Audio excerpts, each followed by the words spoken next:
open-endedness versus goal-driven. Minecraft, by itself, is a sandbox game.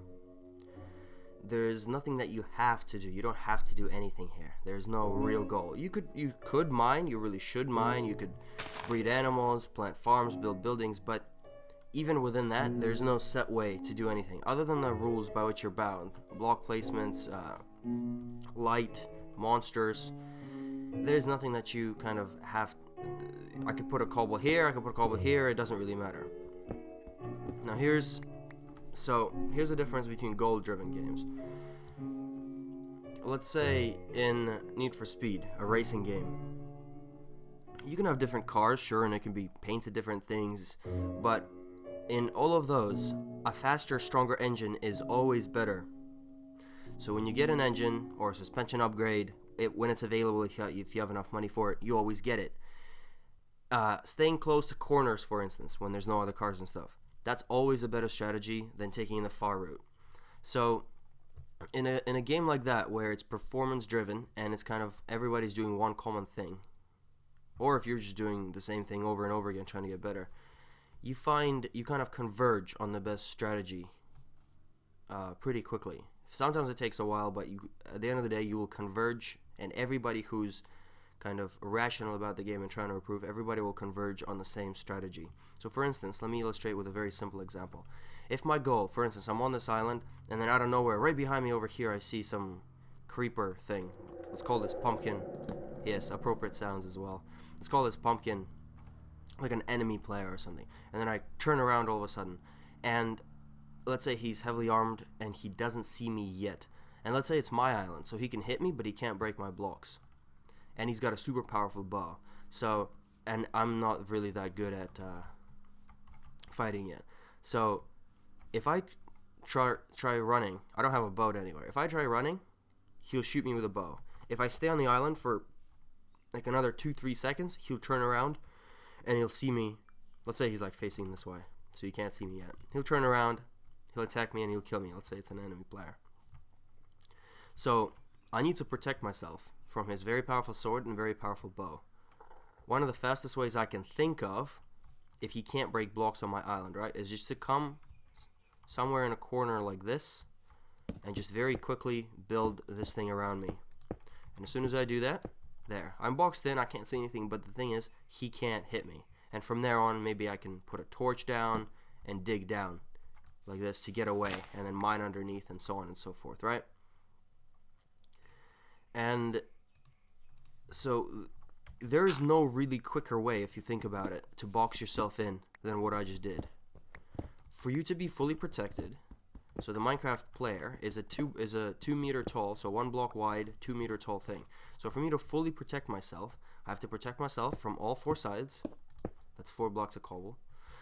For 2 layers tall, that's first layer, this is second layer, and then I have to protect myself from the top, because see, if he jumps and he can still hit me with a sword, like bang. And for me to put a block here, I can't put a block here because it's nothing's touching it. So I'm always gonna have to jump up and then quickly, you see what I did? I anchored a block, and anybody who's familiar with Minecraft, this is obvious to them. I have to anchor a block onto one of these so that I can then put a block here, right here above me. And so no matter how you put it, there's no faster, more efficient way to protect yourself than that. Or rather, there's no, for you to fully protect yourself, all the blocks in every direction around you must be full. So you must be in a closed shell, kind of like in a balloon of cobble or whatever, indestructible blocks, that the opponent is not in. So he's not in the shell. You're in the balloon, he's not in the balloon, he's outside, and he can't. And there's no windows in the balloon through which he can hit you, either with a bow or with a sword. So then the next step is, for instance, if I do it on open ground, it'll take me, the blocks. We can count one. I messed up there. So it'll take me 4 blocks for each layer, right? 1, 2, 3, 4, 5, 6, 7, 8, and then the 2 blocks, the anchor block, 9, 10. So that's 10 blocks if I'm already standing on solid ground. And of course, everybody's got plenty of dirt and cobblestone, so the blocks themselves aren't a problem. But time, you can see, is a problem. If I've only got 2 seconds to do that whole thing, or maybe even a second, it can be sometimes tricky.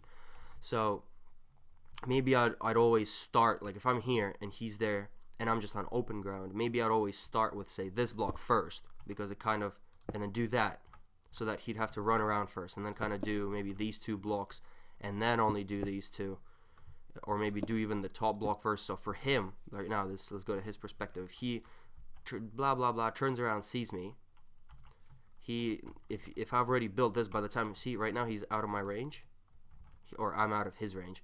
So by the time he gets here, I'm already, like, if I've built this, he has to come around, and by the time this extra, like, half a second that he takes coming around, me being inside here, already bang bang, so I'm safe. So these are, so the blocks, the order of block placements is gonna vary, but at the end of the day, this is what I'm saying, it's a set strategy. So for me, if I'm on this island and I cannot get off and I have to build this thing, it's always better for me to put, let's say, this block down than this block first, because this block does not protect me from him. This block does. Maybe I'd even, if I'm very, very quick with my mouse like that, I could even do a whole thing, just spam blocks. But whatever the strategy is to get a shell around you as quickly as possible. And some strategies are going to be clearly and objectively worse than others. So if I start building a wall like this, see, that takes me way too long. He can just come around and it doesn't protect me anything. I can keep running around from him, but again, if it takes like 1 or 2 hits for his sword to kill me, it's just simply not as good a strategy any way you put it. Now this is the difference between open-ended games like Minecraft, where there's no PvP in Minecraft. So right now, if I'm on this island right now, it's daylight and I've got torches everywhere. So it's light and there's no monsters spawning, and I've got some food and I've got a lot of blocks, so my survival is not an issue at this moment. And being an open-ended world, for this world, I said, look, I'm gonna play it open-endedly, no goals, just do whatever I feel like. Having no goals means I can do literally whatever I want, unlike Need for Speed, because if you do whatever you want in Need for Speed, you will not win. You may have fun, sure, and that's a whole different story altogether. But in an objective-based game type versus no objective like Minecraft, I can do whatever I want. And so at this point, I have an unlimited amount of actions. If you think about it, just stop and think about this for a second. Right now, I could do anything, and it would be equally, quote-unquote, good. They would all be equally good because there's no goal to get to. So if you can picture yourself at the center of a circle, then I can go in any direction, metaphorically. Any direction I take in the game will be equally correct because I have no goal. If my goal is to have fun, yes, that already restricts my actions to what it is for me personally to have fun. But if that's not even my goal, then I could do whatever. Of course, that doesn't, having the restriction of, oh, I have to have fun, it doesn't restrict me all that much. It's still whatever I want to do, because if I want to do it, that means I'm having fun with it because it's what I want to do. So for instance, let me illustrate. I could place a cobble block right here, or I could place a cobble block right here, or here, or here, or I can put a torch here, or another pumpkin on here, or then destroy this cobble. See, already, just these, what, 1, 2, 3, 4. I placed 4 blocks and destroyed 1 more. 5 blocks destroyed 1 more, well, maybe torch. So just with those 5 blocks, if you put anybody else in my situation a minute ago, so without the pumpkin and without these 2 cobbles, let's go back to that. So if you put anybody else in this position right here, right now, there is, and of course these 2 blocks would be grass, so the grass wouldn't have reverted, so they wouldn't be able to tell. And you tell them, do whatever you want. There is 0 chance, just statistically, that they will do exactly the same as me. Put 2 blocks here, a block here, and then a pumpkin on it, and another torch down at the end. It is so unlikely because from simple probability considerations, what's the probability that, they choose the cobble block, right? Out of all these blocks that I've got granite, gravel, planks, more wood. I could make some more planks. I can make different types of things. I can make a crafting table, which I certainly will do. So what's the chance that they choose the cobble, put the cobble exactly there, then continue to stick with cobble, put another cobble right there, put another cobble here, then switch to pumpkin, put a pumpkin, then mine the cobble out. And so you see, what was natural for me and didn't require thinking, I didn't think about the probabilities, I just did what I felt like. For somebody to recreate that without knowing what I did would be pretty much impossible, because I have no goal. So for instance, I am going to go and build a house right here to illustrate on this island. I want a house. I want to light up the, even with torch placements right now, right? Moon's coming. I want to light up the island so monsters don't spawn. This torch placement, it's going to be somewhat predictable, you know, at even spaced intervals around the island, so that and the light level doesn't drop below 7 for the technicalities, so that monsters don't spawn. And the light source for the torches being 15. But even the torch placements, like some people put them on the ground, some people put them on the first layer on the wall, some people hate to do that, they always put them on the second level, some people put them on the second level but they're always on a block like this standing up, some people will put it on the very edge, some people will put them 1 or 2 away from the edge, some people will avoid dirt as a flimsy block. I know that I'm the kind of guy that subconsciously avoids dirt and only puts stuff on cobble, but there I have a conflict, because I don't like putting it on sideways on the first layer. So naturally, I don't think about these things. It just doesn't occur to me. I put it right here. So this is the natural place for me to put it. It, quote unquote, feels right. And then this torch right here, I always do, so I never do this. I never do a side torch on the first layer. But I always do, when it's on a second layer, I always do it next to my face sideways. So here, I put them, see, I'm the kind of guy that puts them a little bit away from the edges, so not directly on the edge. And for instance, the sand I'm going to mine later, possibly, right? So it's not a problem. I can always replace the torches. But it's something that kind of just ticks in my mind and says, hey, you put, you know, a torch on the sand, you might have to remine it later. Because it's night, see? Because it's night, and let's say, like right now I'm not very afraid. I've got armor, I've got food, I've got very good positioning. There's a lot of chickens here. I've got very good positioning. I'm not that afraid of monsters. I'm on a secluded island, and even if monsters spawn, I can always run away. But let's say it was very, very important I stay alive, and I didn't have that many weapons, or I had bad armor, or my food wasn't that great. I would be very, very hasty in placing my torches to ensure that not even one monster doesn't spawn, especially if I couldn't get off the island, for instance. I would be very, very quick in placing my torches, and I would be very haphazard. Then later I would go back and redo them. But for now, I would never do it, like if I was in a hurry. So that's what I would call either a collapse of the goal or a convergence towards a strategy. So that anytime, for instance, if a creeper magically spawns right now, he won't because I'm too close, I'm too nearby.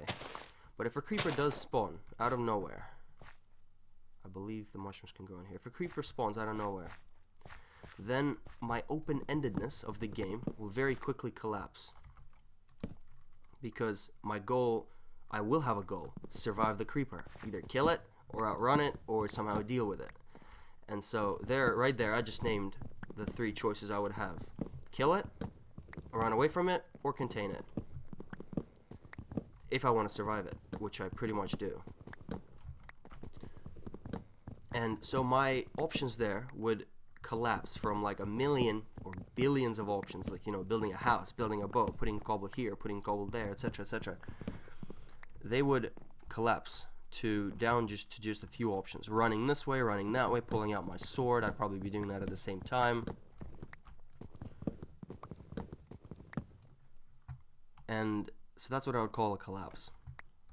But as soon as I took care of the creeper, my goals wouldn't be there anymore, and I'd be free to do my houses again, or the open-endedness. The open-endedness would come back. And this is So this is kind of what I was trying to get at, the open-endedness versus a goal-driven. Now, why is this important? For me, because of personality. And here's what I mean by that.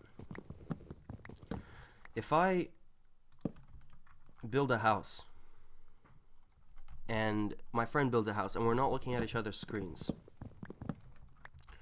and we didn't agree on anything, we just, playing Minecraft and said, oh, okay, it's an open-ended game, but let's build a house, see what we can come up with. What's the probability that we build exactly the same house? I'd say 0. Like, exactly the same? 0. There's no way we build exactly the same house if we haven't played before, if he doesn't know my style, if I don't know his style. And what's the probability that I build his house? Again, 0. Now, what's the probability that we build very, very, very different houses, like horribly different? One is completely made out of stone and has very sharp edges. One is made out of wood and all kinds of different elements. One's 1-story, one's 2-story. Like, different in every single element. Also quite different, I would say. Or rather, also quite impossible. Some elements are going to be the same as well. Like, just because there's so many elements, some elements are going to have to be the same. So now, the question. How much does the overlap matter? The overlap between what I built and between what he built. I'm going to put some more jack-o'-lanterns here. I quite like the look of them. I only cut that tree down because I needed, I thought I needed wood for coal and stuff. This is the gameplay where I'm being sustainable and stuff.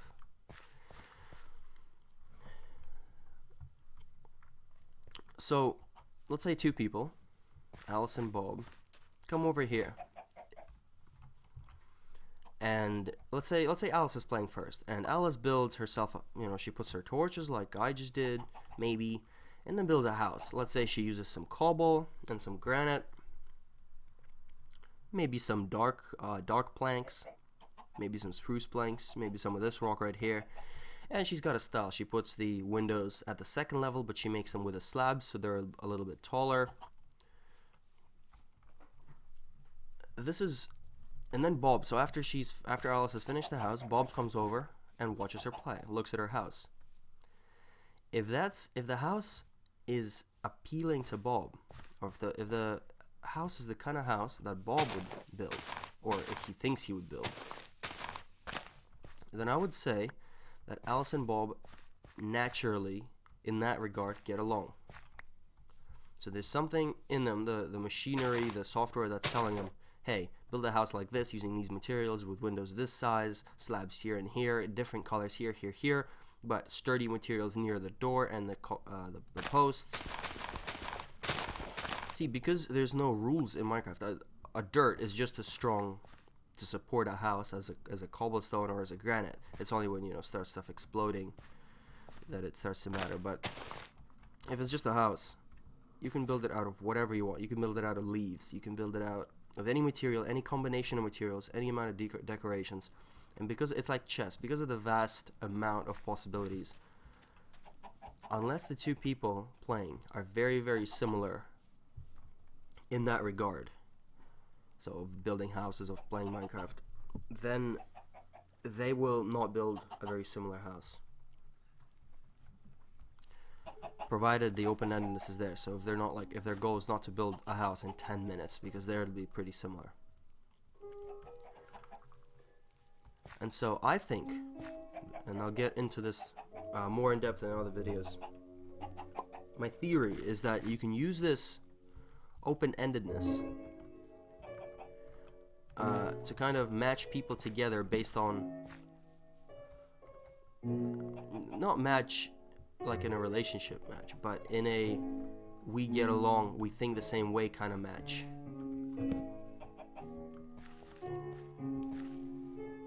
Because the way you play, the way you do everything in life is a reflection of who you are in life, right? So if in Minecraft I would put torches at evenly spaced intervals, slightly offset and slightly random, it possibly maybe says something about my life as well. Some tiny mannerism that I have. Maybe I put books slightly offset. No, I don't like think about it. It's not like I got a checklist and I'm just saying, is book number 1 offset by 2.5 inches at a 20-degree angle? Check. Is book number 3 green and standing on its side with pages slightly open? No, of course not. But it's just a subconscious underlying mechanism in your brains. Now do these like here, right? I could have put, instead of these pumpkins, I could have put torches. I could have put them slightly differently, but I didn't. I put pumpkins. I could have made more torches. I could have put them.